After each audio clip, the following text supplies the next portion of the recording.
Good morning. আমাদের প্রতিদিনের সকালবেলার আধ্যাত্মিক চর্চায় সবাইকে স্বাগত। আজকে বুধবার, আবার আমাদের গীতা অনুশীলনের দিন। আমরা পড়ছিলাম সপ্তম অধ্যায় জ্ঞান বিজ্ঞানী যোগ,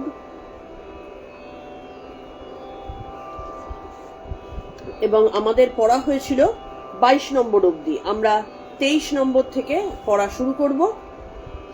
প্রতিদিনের মতো প্রণাম মন্ত্র দিয়ে শুরু করে আমরা আগে যতটুকু পড়া হয়েছে ততটুকু আমরা সংস্কৃতে শ্লোকগুলো পড়ে একটুখানি পুরনোটা ঝালিয়ে নিয়ে পরবর্তী জায়গায় চলে যাব।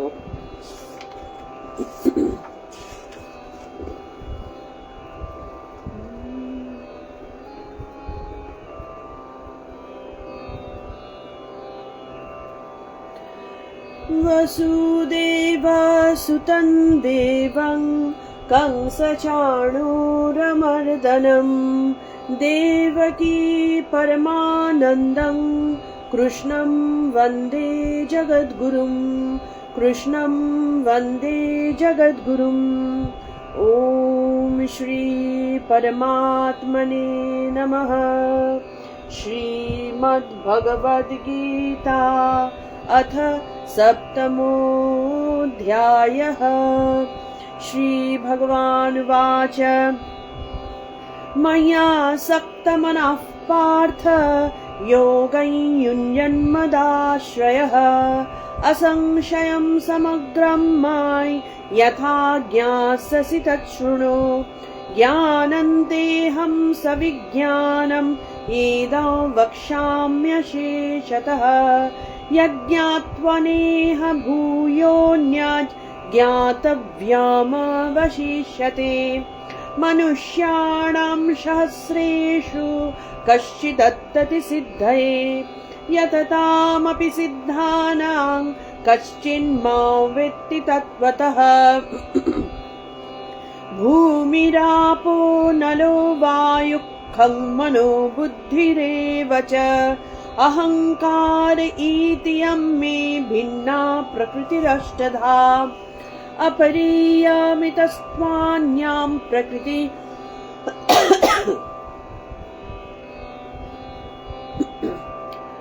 अपरियमितस्त्वान्यां प्रकृति विद्धि मे परां। जीवभूतां महाबाहो ययेदन्धार्यते जगत् एतद्वोनीनि भूतानि सर्वाणि तुपधारय। अहं कृत्स्न जगतः प्रभवः प्रलयस्तथा मत्तः परतरन्नान्यत् किञ्चिदस्ति धनञ्जय। मयि सर्वमिदं प्रोक्तं सूत्रे मणिगणा इव। रसोऽहमप्सु कौन्तेय प्रभास्मि शशिसूरयः। प्रणवः सर्ववेदेषु शब्दखे पौरुषण्येषु। पुण्यो गन्धः पृथिव्यां च तेजश्चास्मि विभावसो। जीवनं सर्वभूतेषु तपश्चास्मि तपस्विषु। बीजं मां सर्वभूतानां विद्धि पार्थ सनातनम्। बुद्धिर्बुद्धिमतामस्मि तेजस्तेजस्विनामहम्। बलं बलवतां चाहं कामरागविवर्जितम्। धर्माविरुद्धभूतेषु कामोऽस्मि भरतर्षभ। ये चैव सात्विका भावा राजसास्तमसाश्च ये मत्त एवेति तान् विद्धि न हन्तेषु ते मयि। त्रिविधगुणमयैर्भावैरेभिर्सर्वमिदं जगत् मोहितं नाभिजानाति मामेव्यः परमव्ययम्। दैवीहेषा गुणमयी मम माया दुरत्यया। मामेव ये प्रपद्यन्ते मायमेतन्तरन्ति ते। न मां दुष्कृतिनो मूढाः प्रपद्यन्ते नराधमः। माययापहृतज्ञाना आसुरं भावमाश्रितः। चतुर्विधा भजन्ते मां जनाः सुकृतिनोऽर्जुन आर्तजिज्ञासुरर्थार्थी ज्ञानी च भरतर्षभ तेषां ज्ञानी नित्ययुक्ता एकभक्तिर्विशिष्यते प्रियो हि ज्ञानिनोत्यर्थम् अहं स च मम प्रियः उदारः सर्व एवैते ज्ञानित्वात्मैव मे मतम् आस्थितः स हि युक्तात्मा मामिमानुत्तमां गतिम् बहूनां जन्मनामन्ते ज्ञानवान् मां प्रपद्यते वासुदेवः सर्वमिति स महात्मा सुदुर्लभः कामस्तैर्हृतज्ञानः प्रपद्यन्ते न देवतः तन्तन्नियमम् आस्थ्याय प्रकृत्या नियता स्वया यो यो यान्यान्तनुभक्तः श्रद्धयार्चितमीच्छति तस्य तस्याचलं श्रद्धां तामिव विदधाम्यहम्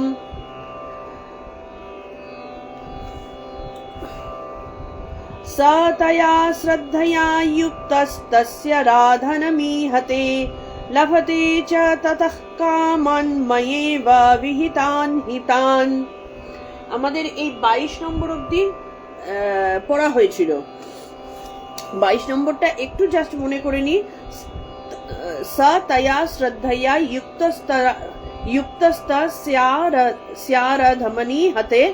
ধনমি হতে লভতে চ ততঃ কামান ময়েব বিহিতান হিতান। মানে এখানটাতে ভগবান বলছেন যে যে ভক্ত শ্রদ্ধাযুক্ত হয়ে, কোনো বিভিন্ন ধরনের ভক্তের কথা বলা হয়েছে আগে, তাহলে যে ভক্ত শ্রদ্ধাযুক্ত হয়ে কোনো বিশেষ কারণে সকাম ভক্তি যেখানে দেখানো যাচ্ছে, যেখানটাতে কোনো কিছু প্রাপ্তির জন্য কোনো দেবতার পুজো করছে এবং আরাধনা করে থাকছে পরিপূর্ণ নিয়মে, তখন বলছেন সেই দেবতার কাছ থেকে যা বস্তু পাওয়ার, যদি সে পূর্ণ মনোযোগ সহকারে, পূর্ণ নিয়ম সহকারে, পূর্ণ ভক্তি সহকারে সে যদি সেই দেবতার আরাধনা করে, তাহলে তার সেই চাহিদা মতো ফল তাকে দেওয়া হয়। সে ভাবছে যে আমি ওই দেবতার পুজো করে আমি সেই ফল প্রাপ্তি করলাম, কিন্তু অ্যাকচুয়ালি সেই দেবতাকে দিয়ে ঈশ্বরই সেই ফলটা দেওয়াচ্ছেন। যেহেতু তুমি আমার হাতের শুশ্রূষা করছো, আমার হাতের থেকে আশীর্বাদ আসছে, কিন্তু আশীর্বাদটা তো আসছে আমার থেকে। ঠিক তেমনি ঈশ্বরের যারা যত দেবতা আছেন তারা ঈশ্বরের অঙ্গস্বরূপ, তারা ঈশ্বরের এক একটা বিশেষ অঙ্গের এক প্রতিভূ। তাহলে এক একটা বিশেষ অঙ্গের এক একটা বিশেষ ক্ষমতা থাকে। ঠিক তেমনি ঈশ্বরের সেই বিশেষ বিশেষ দেবতার পুজো করলে বা আরাধনা করলে বিশেষ মনস্কামনা তার পূর্ণ হয় বটে, কিন্তু সে যদি বা ভেবে থাকে যে আমি হয়তো সাপোজ ধরো আমি চণ্ডী রূপে পুজো করে আমি এইটা পেয়েছি, আমি বগলামুখীর পুজো করে আমি এইটা পেয়েছি, ওইখানটাতে সিংহবাহিনী রয়েছেন, সিংহবাহিনীর এরকম, কিন্তু অ্যাকচুয়ালি যে শক্তির মাধ্যমে সেই ফলপ্রদান হচ্ছে সেই শক্তিটা কিন্তু ঈশ্বরই দিচ্ছেন, সেই ফলদানটাও ঈশ্বরই করছেন। তো সেই কারণে বলছেন যে যতই ফললাভের আশায় দেবতার উপাসনা করা হোক না কেন, অ্যাকচুয়ালি ফললাভের আশায় দেবতার উপাসনা করার অর্থ হচ্ছে মনে এখনো মলিনতা আছে, মনে অন্ধকার আছে, ওই জন্যই সে কামনা বশত হয়ে সে সেই দেবতার উপাসনা করছে জাগতিক কিছু ফল লাভের জন্য।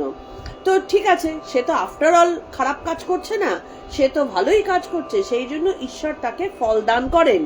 কিন্তু এইটা হচ্ছে আমাদের দুর্ভাগ্য যে ওই একটা বিশেষ লাভের জন্য একটা বিশেষ দেবতার উপাসনা আমরা করছি, কিন্তু যিনি সর্বশক্তিমান, যার উপাসনা করলে সমস্ত ফল লাভ হবে, ওই একটা না, ওই একটা তো হবেই, বাদবাকি সমস্ত ফল লাভ হবে, সেইটা কিন্তু আমরা এড়িয়ে যাচ্ছি। তো ভগবান সেখানটাতেই বলছেন যে ঠিক আছে, অসুবিধা নেই, যে যে রূপে আমার ভজনা করবে আমি তাকে ঠিক সেইভাবেই তার সামনে উপস্থিত হব। কেউ আমাকে ভজনা করছে ধনলাভের উদ্দেশ্যে, বেশ, আমি তাকে ধন দিয়ে তুষ্ট করে দেব, কিন্তু আলটিমেট জিনিসটা সে পেল না। কেউ সন্তান লাভের জন্য করছে, বেশ, আমি তাকে সন্তানটা দিয়ে তুষ্ট করে দেব। এবার সেই সন্তানের কানাখোড়া হলো, নাকি সেই সন্তান বিবেকহীন হলো, নাকি সেই সন্তান প্রচুর বৈরাগ্যবান হলো, এইটা সেই সন্তানের কর্মফলের ওপর এবং তোমার কর্মফলের ওপর ডিপেন্ড করবে। কিন্তু তুমি তো চেয়েছিলে সন্তান, কিন্তু তুমি যদি আমার উপাসনা করো, যে সন্তান সুখের জন্য, বৈভব সুখের জন্য, নিজের কোনো প্রতিপত্তির জন্য, এই যে আমাদের ভেতরে যে কামনাগুলো আসে, এই প্রত্যেকটা জিনিস একসাথে আমি তোমাকে দেব। খেয়াল করে দেখো, একজন মহাযোগী বা মহামুনি, মহাঋষি, তার কাছে সারা পৃথিবীর লোক মাথা ঠুকছে। তাহলে যাদের মধ্যে সমাজে একটা প্রতিপত্তির আকাঙ্ক্ষা রয়েছে, তার প্রতিপত্তি 1000, 1.5 লাখ, 1 কোটি লোকের কাছে, হ্যাঁ, কিন্তু যিনি যোগী তার কাছে সারা পৃথিবী মাথা নত করছে। তাহলে কোনটা বেশি হলো? আবার আমরা অর্থের জন্য লাফালাফি করছি, তো অর্থটা দিয়ে কি করব? আমি সুখে থাকবো, সেই কারণেই তো অর্থের জন্য এত লাফালাফি করা। তো যোগীর কাছে দেখবে লোকে এমনি হুড়হুড় করে জিনিস দিয়ে যাচ্ছে, যোগী ফিরেও তাকান না, তিনি ওই নেলা খাপার মতনই থেকে যান। লোকে তার জন্য বিশাল মন্দির করে দিচ্ছে, তাকে দামি দামি জিনিস গিফট করছে, তার পায়ে ফল ফলারি, তার খাবার দাবারের অভাব নেই, বৈভবের বেসিক্যালি খেয়াল করে দেখবে, যোগী যদি চায়, যোগীর কিন্তু বৈভবের অভাব হয় না, কিন্তু যোগী চায় না, সত্যিকারের যোগী চায় না, মানুষ তাকে দিতে থাকে। তো তাহলে ওই এক আরাধনা করলে আমি বৈভব পাচ্ছি, আমি সুখ পাচ্ছি, আমি আনন্দ পাচ্ছি, আমি প্রতিপত্তি পাচ্ছি, সবই তো পাচ্ছি, কিন্তু ঘটনাটা হচ্ছে যোগীর আর ওই সব দিকে মন থাকে না। তিনি জানেন যে আমি শ্রেষ্ঠ ভালোবাসাটা পেয়ে গেছি, শ্রেষ্ঠ বিষয়টা পেয়ে গেছি, শ্রেষ্ঠ জিনিসটা পেয়ে গেছি, আমার আর অন্য কোনো কিছুর প্রয়োজন নেই। আর সাধারণ মানুষ কি করছে? তার পেছনে ঘুরে বেড়াচ্ছে, পাগলের মতো পরিশ্রম করে বেড়াচ্ছে। সেই কারণে তারা বিশেষ বিশেষ দেবতার উপাসনা করে যাচ্ছে এবং তাকে তুষ্ট করবার জন্য কখনো উপোস করছে, কখনো ব্রত পালন করছে, বাদব্রত, হ্যাঁ, কখনো মানে বিভিন্ন রকমের সে মানত টানত করছে। এই সমস্ত কাণ্ডগুলো হচ্ছে। এবার আমরা 23 নম্বরে আসবো। তো এইটার মানেটা হচ্ছে বেসিক্যালি আমাদের মূর্খামির জন্য বা আমাদের অন্ধকারের জন্য আমরা কামনা মুক্ত হতে পারিনি, এবং কামনা মুক্ত হইনি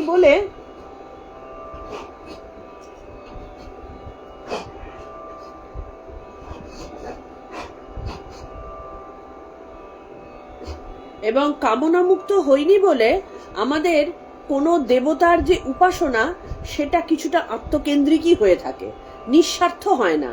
তো নিঃস্বার্থ হয়নি মানে আমাদের মনের ময়লা দূর হয়নি।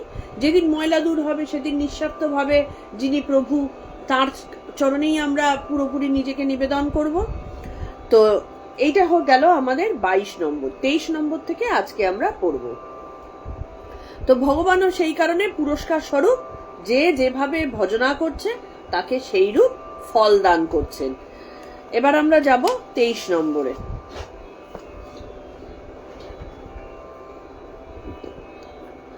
অন্তবত্তু ফলন্তেষাং তদ্ভবত্যাল্পমেধসাং দেবান দেবা যজো ইয়ান্তি মদ্ভক্তা ইয়ান্তি মামপি। আরেকবার পড়ি, মুখে আটকে গেছিল। অন্তবত্তু ফলন্তেষাং তদ্ভবত্যাল্পমেধসাং দেবান দেবা যজো ইয়ান্তি মদ্ভক্তা ইয়ান্তি মামপি। মানে কি?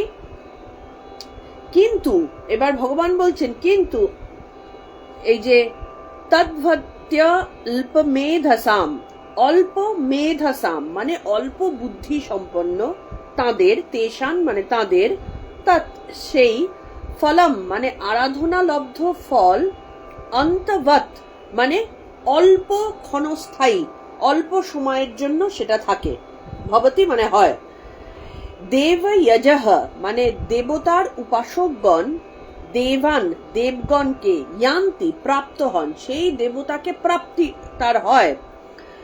আর মদ্ভক্তা আমার ভক্তগণ মাম আপি ইয়ান্তি আমাকেই প্রাপ্ত হন। তাহলে ঘটনাটা হচ্ছে, একটা বিশাল বড় ধরো সোনা গয়নার ঘোড়া আছে, বিশাল বড়। এবার সেখান থেকে কিছু কিছু জিনিস বিভিন্ন ছোট ছোট টুকরিতে ভাগ করে রাখা হয়েছে। যাদের প্রচন্ড কামনা আছে তারা কি করছে, ওই ছোট টুকরিগুলো দেখে লাফিয়ে পড়ছে যে আরে বাপরে আমি বিশাল জিনিস পেয়ে গেছি।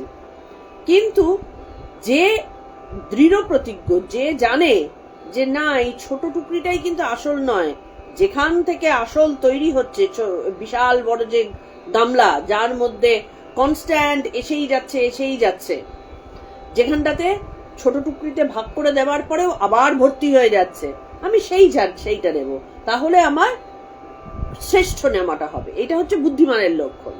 তাই বলছেন যে যার যেমন শ্রদ্ধা সে তেমনই ভগবানকে দেবে ঠিকই, কিন্তু মানে ভগবানের প্রতি সেই শ্রদ্ধাটা দেবে এবং ভগবানও সেই অনুযায়ী তাকে দেবে, তার বেশি দেবে না।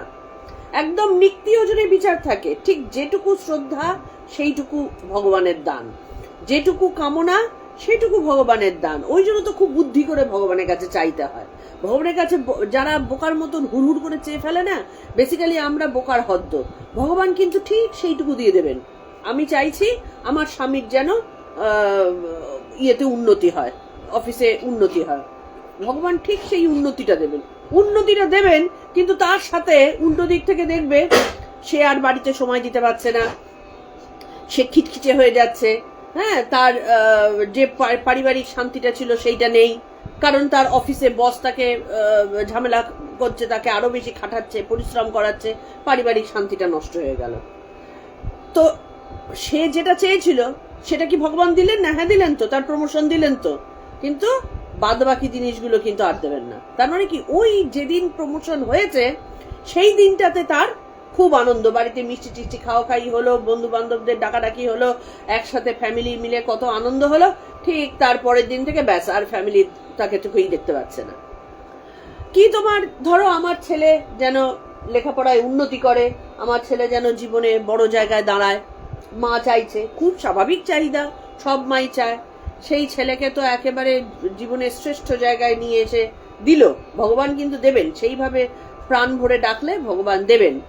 কিন্তু দেখা গেল সেই ছেলে বাবা মাকে চোখেও দেখলো না, সে বিদেশে চলে গেল, ওখানে একটা এমন মেয়েকে বিয়ে করলো, সে হয়তো বাবা মাকে পছন্দই করে না, তার দেশে ফেরার কোনো ইয়েই নেই, বাবা মার সাথে সম্পর্ক রাখতে ভালো লাগে না, টাকা পয়সা দিক থেকেও সে একেবারে কিপটেমি শুরু করলো, আলটিমেটলি ধীরে ধীরে বাবা মার সাথে সম্পর্কটাই নষ্ট হয়ে গেল। এরকম হয় নাকি? হয়। কিন্তু তার মানে কি, ভগবান যেটা চাইবে ঠিক সেটাই দেবেন, বাদবাকি কিন্তু কিছু দেবেন না। তাহলে আমি এমন জিনিস চাইবো যেখানটাতে আমার ছেলেটাও ভালো হবে, বাবা মাকে প্রচন্ড ভক্তি ভালোবাসা করবে, বাবা মার জন্য দেখবে, হ্যাঁ, একসাথে থাকবো, সবই আমার চাই। তাহলে আমি কাকে ধরবো? যার কাছে সব আছে তাকে আমি ধরবো তাহলে তার কাছে সব কিছু একসাথে, শান্তি, শৌর্য, বীর্য, সমস্ত কিছু আমি তখন পেয়ে যাব।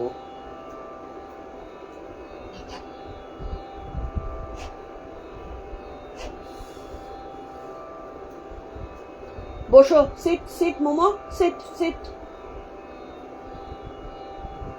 1 মিনিট দাঁড়াও।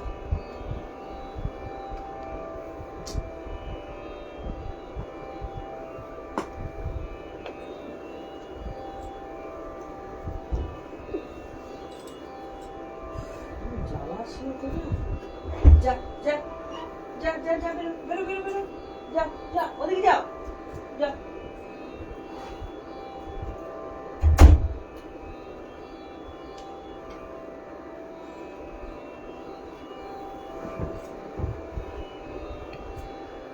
তো সেই কারণে যারা প্রকৃত ভক্ত, সত্যিকারের ভক্তি যাদের আছে, তারা সেই একেবারে শ্রেষ্ঠ জায়গায় গিয়ে চাইবে।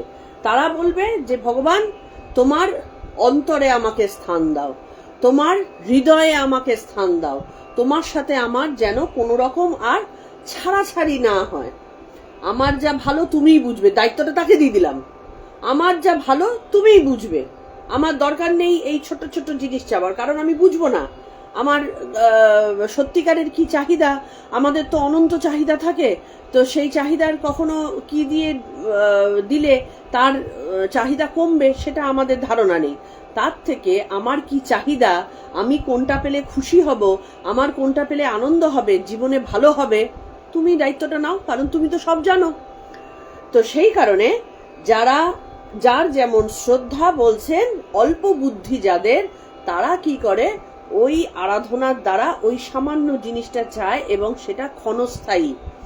আমি ছেলের উন্নতি চেয়েছিলাম, লেখাপড়ায় ভালো চেয়েছিলাম, লেখাপড়া শেষ হয়ে গেল, লেখাপড়ায় ভালো থাকার প্রয়োজনীয়তাটাও শেষ হয়ে গেল, চাহিদাটাও শেষ হয়ে গেল, কারণ চিরকাল তো লেখাপড়া সে করছে না, সে একটা সময় অবধি করছে, তো লেখাপড়া করার যে চাহিদা সেটা শেষ হয়ে গেল। এবার যেন ছেলে চাকরি পায়, চাকরিও পেয়ে গেল, তারপরে আর কিসের দরকার, সে তো চলে গেল। তো আমরা কি শুধুমাত্র সেইটুকুর কথা ভেবেছিলাম? আমরা চিন্তাই করিনি ভবিষ্যতে কি হতে পারে। এবার বাবা মা অসুস্থ হয়ে ভুগছে, বৃদ্ধ অবস্থায় কষ্ট পাচ্ছে, নাকি তার আর্থিক প্রবলেম হচ্ছে, ছেলে দেখছে না। তো আমি তো এইটুকুর জন্য ভগবানের কাছে কাঁদিনি, তখন তো ভেবেছিলাম যে আমাকে অনেক কিছু ভালোই হবে। কিন্তু যারা বুদ্ধিমান তারা না ওই ছেলের জন্য চাইবে, না বাড়ির জন্য চাইবে, না প্রমোশনের জন্য চাইবে, না অর্থের জন্য চাইবে, সে বলবে ঈশ্বর তোমাকে দাও, আমি তোমাকে ছাড়া আর কিচ্ছু চাই না। তখন ভগবান তাকে বুকে তুলে নেবেন এবং তার যা প্রয়োজনীয় জিনিস তাকে ভরিয়ে দেবেন, একেবারে মানে টইটুম্বর করে দেবেন। কিন্তু তারা তখন ওইসব জিনিসগুলোতে কোনো মোহ লাগে না, কারণ সে শ্রেষ্ঠ জিনিসটা পেয়ে গেছে। তো তাই বলছেন যে স্বর্গলাভও যদি কেউ চেয়ে থাকে, কারোর এই যে স্বর্গলাভ যখন হচ্ছে, স্বর্গলাভও কিন্তু চিরস্থায়ী নয়। কিছুদিন স্বর্গের সুখ ভোগ করে আসার পরে আবার তাকে সেই পার্থিব জগতের মধ্যে নামতেই হবে, এবং সেখানটাতে নামলেই তার দ্বারা কর্ম হবে। যে মুহূর্তে কর্ম হবে আবার সে কর্মচক্রের মধ্যে পড়ে গেল। তাহলে স্বর্গ সুখও আমার প্রয়োজনীয় নয়, আমি চাই শুধু তোমাকে। তুমি এবার আমাকে স্বর্গে রাখবে না নরকে রাখবে তোমার ব্যাপার। যখন দেখো না বাচ্চারা যখন একেবারে ছোট থাকে, মা বাবা তাকে প্রাণপণ আগলে রাখে, কিছুতে নিজের ক্ষতি হয়ে যাবে সন্তানের ক্ষতি হতে দেবে না। নিজে কষ্ট পাচ্ছে, সন্তান যেন সুখে থাকে। নিজে একটা হয়তো দীর্ঘদিনের পুরনো জুতো পরে ঘুরে বেড়াচ্ছে, ছেলের জন্য নতুন নতুন জুতো, তার যেন কষ্ট না হয়, বেস্ট জিনিসটা। তার মানে কি ছেলে ছেড়ে দিয়েছে। তাই এবার যেদিন থেকে ছেলে বুঝতে শিখবে, লায়েক হবে যে আমার জিনিস আমি পছন্দ করে নেবো, বাবা মাও সরে আসে যে তুমি পছন্দ করে তোমার যেটা সম্ভব তুমি নাও। এবার ধীরে ধীরে আরো যখন বড় হয়, তোমার রোজগারে তুমি নাও, তখন বাবা মা রোজগার টাকাটাও আর তাকে দেবে না। এটাই স্বাভাবিক এবং এটাই হয়। কিন্তু আমাদের উদ্দেশ্যটা কি? আমরা এই রকম ছোট ছোট সুখের দিকে না গিয়ে আমরা ঈশ্বরের কাছে পূর্ণ সমর্পণ করব এবং তাদেরকে আমরা শ্রেষ্ঠ জিনিসটা তার কাছ থেকে পাবো। তাই বলছেন যে যারা নাম রূপের উপাসক, মানে আমি আজকে সাপোজ ধরো এই বিভিন্ন রকমের ষষ্ঠী পালন করছি, ষষ্ঠীর ব্রত পালন করছি, তার মানে ষষ্ঠী নামের কোনো একজন দেব বা দেবীকে আমরা উপাসনা করছি। কিসের জন্য? তার একটা নাম আছে, তার একটা রূপ আছে। সেই নাম রূপের উপাসনায় আমি আমার সন্তানের মঙ্গল চাইছি। কিন্তু যখন ঈশ্বরের আরাধনায় ব্রতী থাকবো, আমি তোমার নামেও মোহিত নই, আমি তোমার রূপেও মোহিত নই, আমি তোমার কিচ্ছুতে আমার প্রয়োজনীয়তা নেই, আমার তোমাকে প্রয়োজন। তুমি যে রূপেই থাকো না কেন, সেটা তুমি জল রূপে থাকলে জল, তুমি বায়ু রূপে থাকলে বায়ু, তুমি আকাশ রূপে থাকলে আকাশ, আমার সেই দিকে দেখারই দরকার নেই। কিন্তু যারা সকাম ভক্ত তারা ওই রকম একটা নাম রূপের মধ্যে, তখন সে বলবে জানো আমি ওই মন্দিরের যে মা ষষ্ঠী আছেন তার কাছে মানত করে আমি সন্তান পেয়েছি, তুমি জানো ওইখানে যে শিবলিঙ্গটা আছে সেই শিবলিঙ্গের মাথায় জল ঢেলে আমার স্বামীর সুস্থ হয়ে গেছে। হ্যাঁ, তা এই যে ধরনের নাম আর রূপের মধ্যে আবদ্ধ থেকে গেল, সেই মন্দিরটা হচ্ছে শ্রেষ্ঠ মন্দির, সেই মন্দিরটা হচ্ছে জাগ্রত মন্দির। এরকম হয় না আমাদের? ওই মন্দিরে চলো, ওই মন্দিরটা জাগ্রত, ওই মায়ের পুজোতে চলো, ওই মা জাগ্রত। তার মানে কি আমরা ওইটার মধ্যে আবদ্ধ থাকলাম, ওই নাম আর রূপের মধ্যে। ওই মন্দিরের ওই মায়ের মূর্তিতে জাগ্রত ভাব আছে, তো তাহলে বাদ বাকি জিনিসগুলোতে কি জাগ্রত নয়?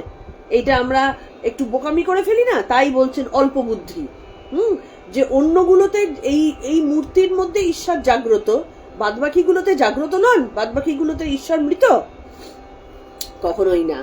আমরা এই বোকামিগুলো করি বলে আমরা বিভিন্ন রকম ভাবে মানে ক্ষুদ্রতার মধ্যে নিজেকে আবদ্ধ রেখে দিই। কিন্তু ভগবান বলছেন যে যারা আমার ভক্ত, এই নাম রূপ বিহীন হয়ে তুমি যে রূপে আসবে, তুমি সেটা একটা কুকুর রূপে আসো, তুমি একটা কুষ্ঠ রোগী রূপে আসো, তুমি একটা বায়ু রূপে আসো, তুমি সুন্দর সুন্দর একটা চেহারা নিয়ে আসো, তুমি গুরু রূপে আসো, তুমি যে রূপে আসবে তাকে চিনে নেওয়াটা হচ্ছে ভক্তের কাজ।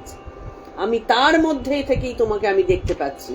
তুমি তখন ভগবান তাকে সম্পূর্ণভাবে নিজের কাছে টেনে নেন এবং নিজের কোলে ঠাঁই দেন।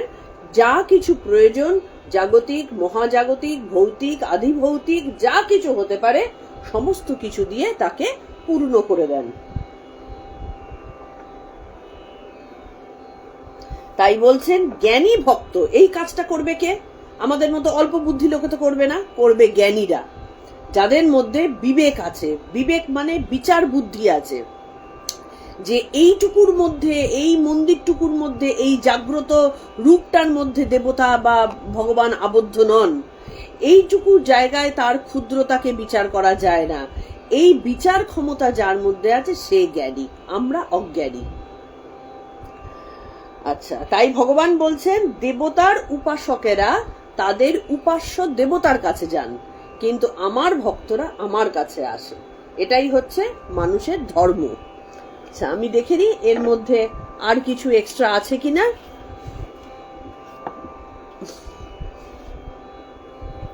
হ্যাঁ, এর মধ্যে আর কিছুই নেই। যে যে সমস্ত একমাত্র, তাই ভগবান বলছেন একমাত্র ব্রহ্মই অবিনাশী, আর বাদবাকি সমস্তই হচ্ছে মায়াযুক্ত এবং বিনাশশীল। সেই জন্য আমরা অবিনাশী আত্মার উপাসনা যদি করতে পারি তাহলেই আমরা অমৃতত্ব লাভ করতে পারবো বা শ্রেষ্ঠ জিনিসটা পেতে পারবো। এবার আমরা যাব 24 নম্বরে।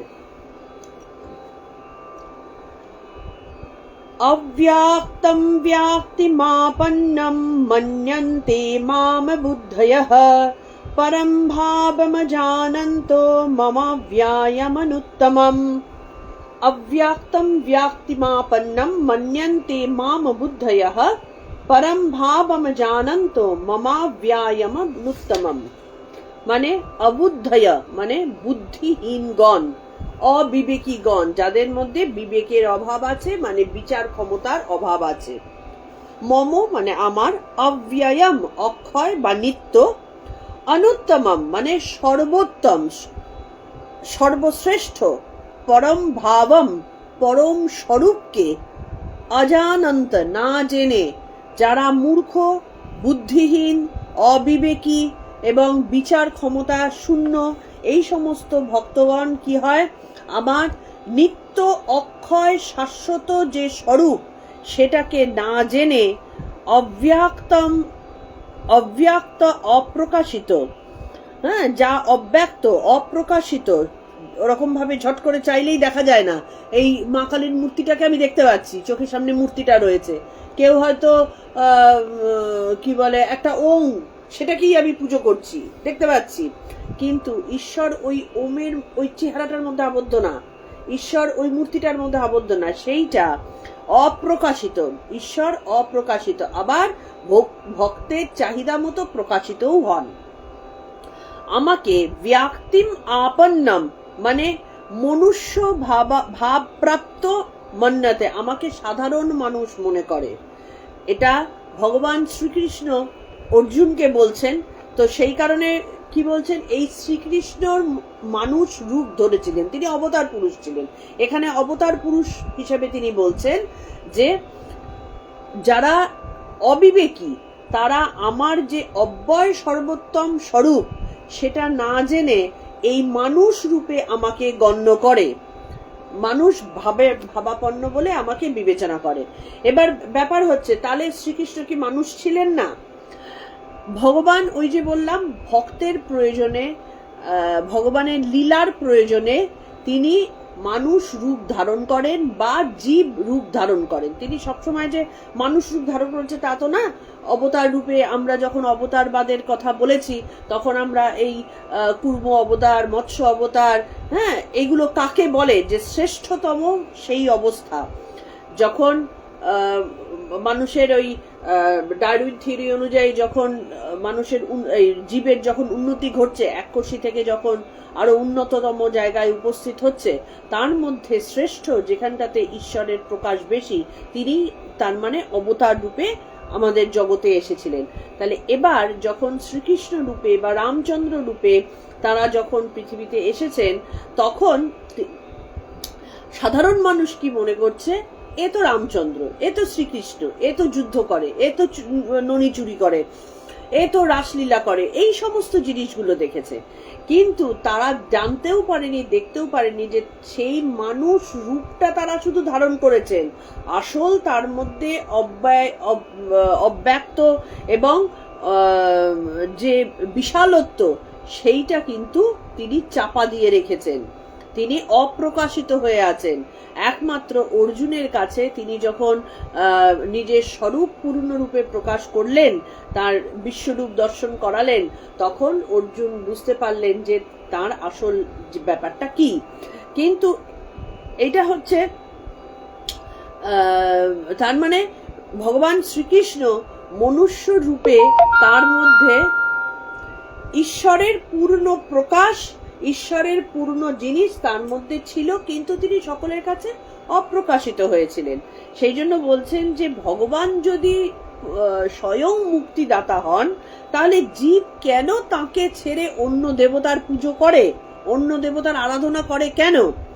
এই সংশয় অর্জুনের মধ্যে এসেছে যে ভগবান, তুমি যদি শ্রেষ্ঠ হও, তুমি যদি সবকিছু দিতে পারো, তুমি যদি পরম পুরুষ হও, তাহলে মানুষ কেন তোমাকে ছেড়ে অন্য দেবতার পুজো করে? তখন ভগবান বলছেন যে যারা বিবেক বুদ্ধি বর্জিত, যাদের মধ্যে জ্ঞানের অভাব, তারা তাকে এই যে সর্বকারণের কারণ ভগবান দেবাদিদেব, তিনি যে যা কিছু হচ্ছে সব কারণের কারণ, সর্বকারণের কারণ তিনি। অব্যয়, যাকে হাজার কাটলে মারলে কিছুভাবেই তাকে ক্ষয় করা যায় না। অদ্বিতীয়, তিনি ওয়ান অ্যান্ড অনলি, একমাত্র তিনি। এবং তিনি যে সচ্চিদানন্দ স্বরূপ, এটা জানে না বলে তাকে সাধারণ জীব বলে মনে করে, যেমন মৎস্য অবতারে মৎস্য, কুর্ম অবতারে কুর্ম, মানুষ এইরকম মনে করে। কিন্তু এবং বোকার মতন এই অসীমকে সসীমের মধ্যে ধরে রেখে শ্রীকৃষ্ণকে কিছু লোক পুজো করেছে, কিন্তু তারা শ্রীকৃষ্ণের সেই বিশালত্বকে তারা না জেনে পুজো করেছে। তারা জানে হয়তো শ্রীকৃষ্ণ আমাদের বিভিন্ন বিপদ থেকে মুক্ত করতে পারেন, শ্রীকৃষ্ণ আমার প্রয়োজনীয় জিনিসগুলো দিতে পারেন, ভালো রাজা ছিলেন, ভালো যোদ্ধা ছিলেন, ক্ষুরধার বুদ্ধি ছিল, এইসব বড়জন ভাবতে পারে, তার বেশি ভাবতে পারবে না। তার ভেতরে যে অব্যয় বা অব্যক্ত রূপটা রয়েছে সেইটাকে তারা জানতে পারে না, কারণ তারা অবিবেকী, তাদের মধ্যে বিচার ক্ষমতা নেই। বিচার করতে গেলে ওই যে শান্ত হয়ে বসে ছোট্ট ছোট্ট ছোট্ট জিনিস নিয়ে এগোতে হবে। আমরা বিচার করতে পারি না কেন? কারণ আমাদের সেইভাবে বসে ছোট ছোট জিনিস নিয়ে ভাবার মতো সময় নেই। আমার গতকালই তো হয়েছিল, যেই একটুখানি মন শান্ত হতে বসেছে, একবার পিরিং করে আওয়াজ হচ্ছে, একবার ওদিক থেকে ডাকছে, মন শান্ত করার আমাদের কোনো ইয়েই নেই, মানে ধারণাই হয় না কিরকম করে হয়। তো সেই কারণে বলছেন যে পরমেশ্বরের শরণাপন্ন না হয়ে তারা তখন অন্যান্য দেবতার ভজনা করে এবং ক্ষণস্থায়ী ফল লাভ করে। অবভিয়াসলি যেটুকু ক্ষমতা সেই দেবতার, তিনি সেটাই দান করবেন। আমার শক্তি দরকার, আমি সেই শক্তির দেবতার উপাসনা করলাম, শক্তিটুকুই পেলাম, তারপরে আর কিছু পেলাম না। তাই জন্য বলছেন যে ভগবান শাস্ত্র গ্রন্থ বারবার পড়তে হয়। এই যে আমাদের গীতা পাঠ করা হয়ে যাচ্ছে, এতে কিন্তু আমাদের যারা রেগুলার শুনছি সবাই নিশ্চিত যেন কোথাও না কোথাও আমাদের অন্তরে পরিবর্তন হয়ে যাচ্ছে। কিন্তু একবার পড়ে গেলে হয় না, বারবার বারবার। এই একবার পড়া হয়ে গেল, এবার নিজেরা আমাকে বলবে, আমার উপকার হবে, তোমরা নিজেরা করবে। একটা একটা করে চ্যাপ্টারের, হয়তো আজকে এই চ্যাপ্টারের আমি 3টে শ্লোক নিয়ে আলোচনা করব, এই 3টে শ্লোক নিয়ে ভাববো। এবার এই যে মনন বারবার করতে করতে করতে গীতার দিন, মানে আমাদের জীবিত অবস্থায় 200, 250, 500, 1000 বার পড়ে যেতে হয়। যত পড়বে তত ভেতরে সেটা দৃঢ়ভাবে স্থাপিত হবে, অন্তর্নিহিত অর্থগুলো আরো ভেতরে আসবে। তাই বলছেন শাস্ত্র গ্রন্থ বারবার পড়তে হয়। পড়লে কি হয়? চিত্ত শুদ্ধি হয়। কেন? যত পড়বো তত আমার উপরের যে কালিমা লিপ্ত পর্দা একবার একবার করে পর্দা চলে যাবে। আজকে শুনছি, আমার মনের মধ্যে একরকম খেলা হচ্ছে, কিছুদিন বাদে আবার শুনবো, তখন মনে হবে আরে ওই জিনিসটা তো আমার মনে কানের মধ্যে আসেনি, ওইটা তো আমার মনে আসেনি, আজকে একটা নতুন জিনিস মনে হচ্ছে মনের মধ্যে আসলো, এটা তো তখন বুঝিনি। আবার একটা পর্দা সরলো, আবার 20 দিন বাদে আবার শুনবো যখন, পড়বো যখন, তখন দেখলাম আরে এই জিনিসটা তো আমি বই পড়ে এই জিনিসটা মনে হচ্ছে কই গোপা তো বলেনি, তার মানে আমি আরেকটা নতুন জিনিস জানতে পারছি, আমার আরেকটা পর্দা উঠলো। যতবার এইভাবে পড়বে ততবার একটার পর একটা পর্দা সরবে। পর্দা সরা মানেই চিত্তশুদ্ধি হচ্ছে। চিত্তশুদ্ধি যখনই হবে অটোমেটিক্যালি বিবেক বৈরাগ্য জাগ্রত হবে এবং নিত্য অনিত্য বস্তু বিচার করার ক্ষমতা বাড়বে। এর ফলে যা অবান্তর, যা মিথ্যা, যা অসত্য, যা ক্ষণস্থায়ী, সেটা আর আমাকে আকৃষ্ট করবে না। তখন আমরা ধীরে ধীরে বুঝতে পারবো যে ঈশ্বরই সর্বস্ব, একমেব দ্বিতীয়ম। সুতরাং তার চিন্তায়, তার ধ্যান ধারণায় আমরা নিজেদেরকে তখন মানে ব্যস্ত রাখবো।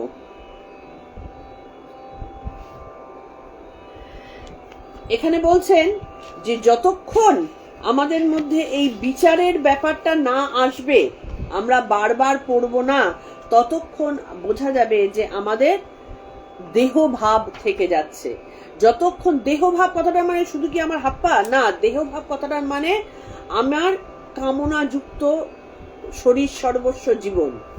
আমার খিদে পাচ্ছে, লোভ লাগছে, এটা ইচ্ছে করছে, এটার প্রয়োজনীয়তা আছে, এই ভাবগুলো, দেহ সর্বস্ব ভাব যতদিন থাকবে, দেহ ভাব যতদিন থাকবে, ততদিন পাপ পুণ্য বোধ থাকবেই, পাপ পুণ্য হবেই।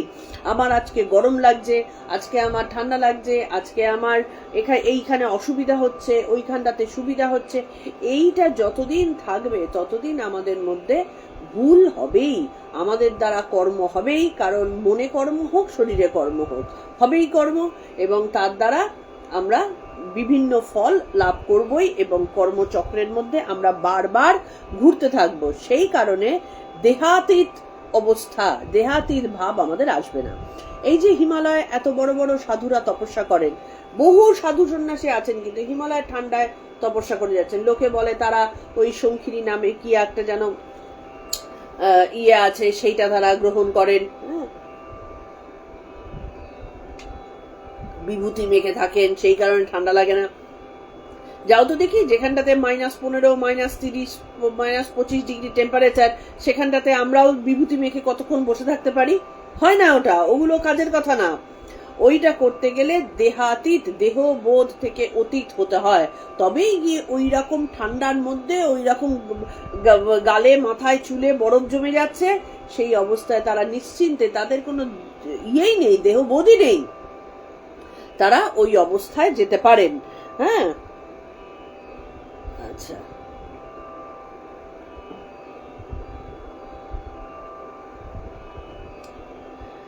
এবার বলছেন যে যারা ভোগে মুগ্ধ হয়, দেহজ্ঞান ছোটে না, তারা নিত্য স্বরূপের সন্ধান না পাওয়ায়, দেহজ্ঞান আছে সুতরাং নিত্য যা তার সন্ধান পাবে না, সুতরাং তারা চিরকাল মূঢ়ই থেকে যাবে। যতদিন না দেহবোধ যাবে ততদিন মূঢ়তা ঘুচবে না। মূঢ়তা মানে একেবারে, মানে আমাদের সংস্কৃত ভাষায় তো এখনকার দিনে তো গালাগালি কত রকমের আছে, হ্যাঁ, বাবা মা দাদু ভাগ্নে সব তুলে গালাগালি আছে, কিন্তু সংস্কৃত ভাষাটা তো দেবভাষা, দেবভাষায় অত নিচে নামা যায় না। সেই কারণে সংস্কৃত ভাষায় শ্রেষ্ঠ খারাপের ইয়েটাই হচ্ছে, খারাপ বা বোকাটাই হচ্ছে মূঢ়। মূঢ় কথাটা মানে মূর্খতার চরমতম জায়গা, তো এটাতেই বোঝা যায় যে সে সব দিক থেকেই খারাপ। তার কারণ হচ্ছে মূর্খ না হলে খারাপ হয় না, কখনো শিক্ষিত লোক খারাপ হতে পারে না। তো সেই কারণে মূঢ় চিরকাল থেকে যায়। এবং বলছেন যে যারা তাকে সাকার ভাবে পুজো করে, মানে রূপ নিয়ে পুজো করে, তাদের অবস্থাটা কিরকম, জ্ঞানের নাকি অজ্ঞানের। তাই বলছেন এখানে যে অবতার রূপ পরমাত্মা, পরব্রহ্মের প্রকট রূপ। এই যে অবতার যখন অবতীর্ণ হচ্ছেন, তখন যারা জ্ঞানী তারা তাকে চিনতে পারছেন এবং চিনতে পেরে তারা বুঝছেন যে এই যে অবতার রূপী যিনি রয়েছেন, বা গুরু রূপী রয়েছেন, বা শ্রেষ্ঠ পুরুষ রূপে যিনি রয়েছেন, যারাই থাক না কেন, অবতারই বলবো, তারা হচ্ছেন সেই অব্যক্ত অসীমেরই একটা কি বলবো, আমাদের মঙ্গলের জন্য তারা রূপ ধারণ করে এসেছেন, সাকার হয়েছেন। এইটা তারা মনে করে যদি ধ্যান জপ পুজো করা যায়, তাহলে কিন্তু আমরা মুক্তির সোপান দেখতে পাবো। ঠিক এই কারণে ঠাকুর নিজে মুখে বলে গেছেন, ধ্যানের সময় যদি তুই আমাকে মনে করিস, ঠাকুরের রূপ, ঠাকুরের মূর্তি মনে করে যদি ধ্যান করো, তাহলে কিন্তু খুব সহজে পরব্রহ্মের স্বাদ পাওয়া যায়, ঠাকুর নিজে মুখে বলছেন। তো সেই কারণে যখন অবতার পুরুষ আসেন, অবতার রূপী কোনো জীবের, কোনো মানুষের, তো কেউ যদি তাকে মনে করে মন একাগ্র করার চেষ্টা করে, তাহলে তার কিন্তু সেই একই ফললাভ হয়। কারণ জীবের সুবিধের জন্য জীবের ওই অসীম মাথায় আনতে পারে না। আমরা অসীম ব্যাপারটা কতটুকু, অসীম মানে একটা বড় জোর আকাশ ভাবলাম, এবার আকাশকেও আমরা সসীম করে ফেলি, একটা লেভেল অব্দি ভাবতে পারি, তার বেশি ভাবতে পারি না। অসীম ব্যাপারটা কি? আকাশ মানেই শুধু অসীম নাকি? বাদ বাকি অসীম নয়? সবই তো অসীম। তো সেইটা আমরা বুঝতে পারি না। তো সেই কারণে আমাদের সুবিধের জন্য ভগবান কি করছেন, নিজেকে অবতার রূপে নিয়ে আসছেন, এবং সেই অবতার রূপের যদি ধ্যান পুজো করা হয়, তাহলে সেই একই ফললাভ হয়। কারণ আমরা অসীম চিন্তা করতে পারছি না। এই যখন অবতার রূপের কথা আমরা চিন্তা করতে থাকব, এবং আমাদের প্রতিটা চক্রে চক্রে ভগবান ধ্যান কি করে করে তো শিখিয়েই দিচ্ছেন। প্রতিটা চক্রে চক্রে আমি সেই অবতারকে যখন বসাতে থাকবো, সেইখানে তাকে যখন আমরা পুজো করতে থাকবো, তখন প্রতিটা চক্রের পাপড়িগুলো খুলে যায়, চক্রে চক্রে তখন জ্যোতি দর্শন হতে থাকে, এবং জ্যোতির এবং কুটস্থের মধ্যে নানা রকম মূর্তির আবির্ভাব হতে থাকে, নানা রকম দর্শন হতে থাকে, নক্ষত্রের দর্শন হতে থাকে, জ্যোতির দর্শন হতে থাকে। সবই কিন্তু সেই ব্রহ্ম শক্তি কুটস্থের মধ্যে দর্শন হচ্ছে। সেই জন্য অবতার পুরুষকে মনে করে আমরা যদি অনাহত এই আমাদের হৃদয় চক্রে যদি আমরা তাকে বসিয়ে, অনাহতে যদি বসিয়ে আমরা তাকে ধ্যান করি, অথবা প্রতিটা চক্রে চক্রে তাকে বসিয়ে বসিয়ে যদি ধ্যান করতে থাকি, তখন সেই চক্রে চক্রে তিনি জাগ্রত হতে থাকেন। এইভাবে সবই কিন্তু সাকার ভাবই হলো। এই যে আমরা অবতারকে মনের মধ্যে নিয়ে তার যখন ধ্যান জপ করছি, তার সাকার ভাবেরই আমরা উপাসনা করছি। কিন্তু একটা সময় আসে যখন তিনি কুটস্থে ওই নক্ষত্র বা ঈশ্বর জ্যোতি দর্শন হতে থাকে, তখনও সেটা সাকার। এক সময়ের পরে সেইখানটাতে ব্রহ্মরন্ধ্র দিয়ে সে ঢুকে যেতে পারে এবং সে অসীমের সাথে সাক্ষাৎকার তার হতে পারে। কিন্তু তার আগে ধীরে ধীরে তাকে ওই সসীমের মধ্যে দিয়েই যেতে হয়। সেই কারণে অবতার পুরুষকে যে চিনে নিতে পারে, সে কিন্তু একজন মহান। কারণ অবতার, এই যে যখন শ্রীরামচন্দ্র জন্মগ্রহণ করেছেন, তখন কেউ চিনতে পারছে না।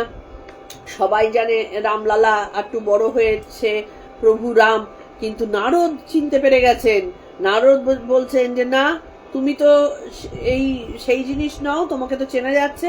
রাম সাথে সাথে নারদকে শান্ত করছেন যে নারদ, তুমি যদি তোমার চেনা সবাইকে বলে দাও, তাহলে যে কারণে আমার জগতে আসা, যে কারণে আমার এই লীলার দেহ ধারণ করা, সেই ফল, সেই উদ্দেশ্য সাধিত হবে না। সুতরাং তুমি যে চিনে গেছো, সেই জিনিস খবরদার তুমি প্রকাশ করো না। সেই কারণে অবতার পুরুষকে অত তার আসলত্বটা ঢেকে রাখতে হয়, তার নইলে লীলা কাজে দেবে না আর কি। তো ভগবান বলছেন যে মায়াবদ্ধ অজ্ঞানী জীব আমার এই সমস্ত যে ভাব সেইগুলো না ভেবে তারা নিজের নিজের স্বার্থ সিদ্ধির উদ্দেশ্যে সেই দেবতারূপী ক্ষুদ্র ক্ষুদ্র সংস্করণের উপাসনা করে এবং তাতে ক্ষুদ্র ফললাভ করে, কিন্তু তাতে আমার আসল স্বরূপের সাক্ষাৎকার থেকে তারা বঞ্চিত হয়ে যায়। সেইটুকু জিনিস নিয়ে তারা তুষ্ট থাকে এবং বাকি কর্ম ক্ষয় হয় না, আবার তাদেরকে কর্ম করার জন্য পৃথিবীতে ফেরত আসতে হয়। তাতে তাদের পরমার্থ দর্শন হয় না। সুতরাং বুদ্ধি সেই যে একটা ধোঁয়ায় ঢাকা, সেই ধোঁয়ায় ঢাকাই থেকে যায়। এবং কারোর কারোর হয় রেয়ার কিছু কিছু ক্ষেত্রে যারা পরমাত্মাকে দর্শন করবেন বলে একেবারে দৃঢ় প্রতিজ্ঞ, তাদের সেই আজ্ঞা চক্রের দৃষ্টি খুলে যায় এবং সেইখান থেকে তারা ঈশ্বরের শ্রেষ্ঠ রূপটাকে দেখতে পায়।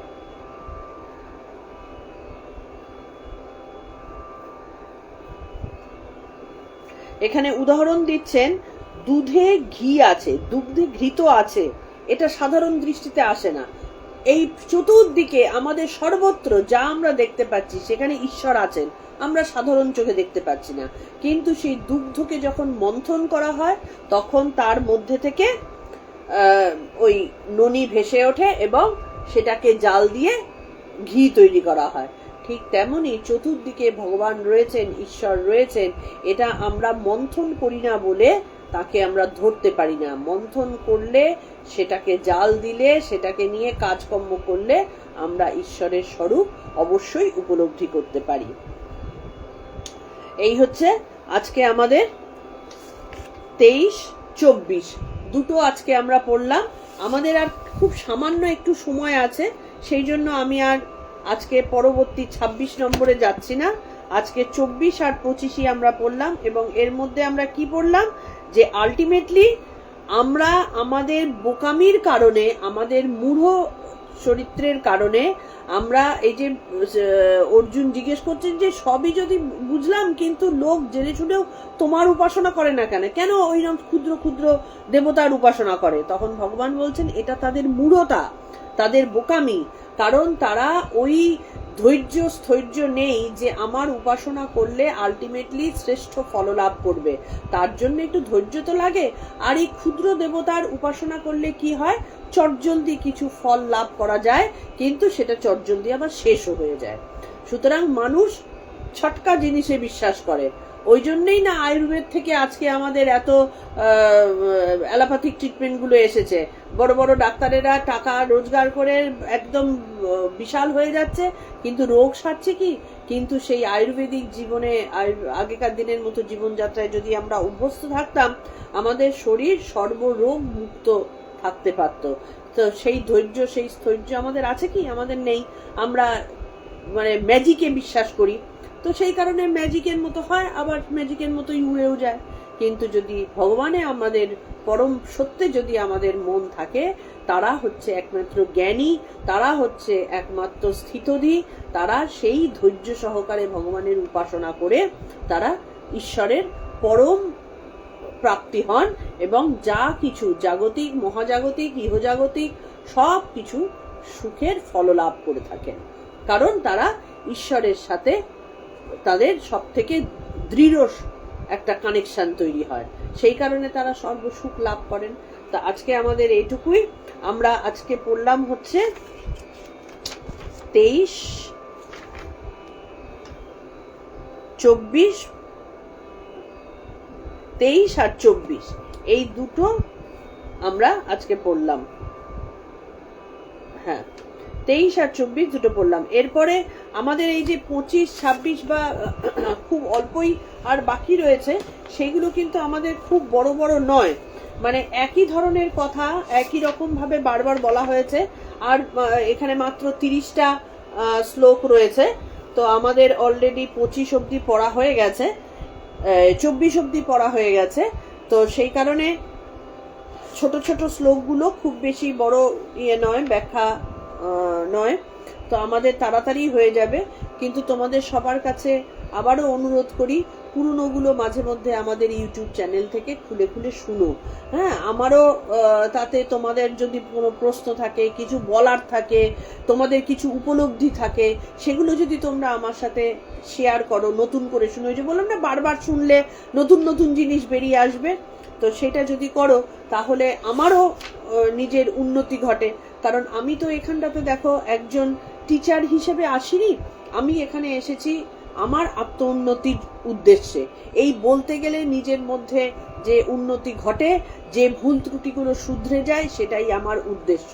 তো তোমরা যখন আমার ওই বলাগুলো যদি শোনো, তখন তার মধ্যে থেকে নতুন কিছু যদি বেরিয়ে আসে, আমার সাথে শেয়ার করবে, তাতে তোমাদেরও উন্নতি, আমারও উন্নতি।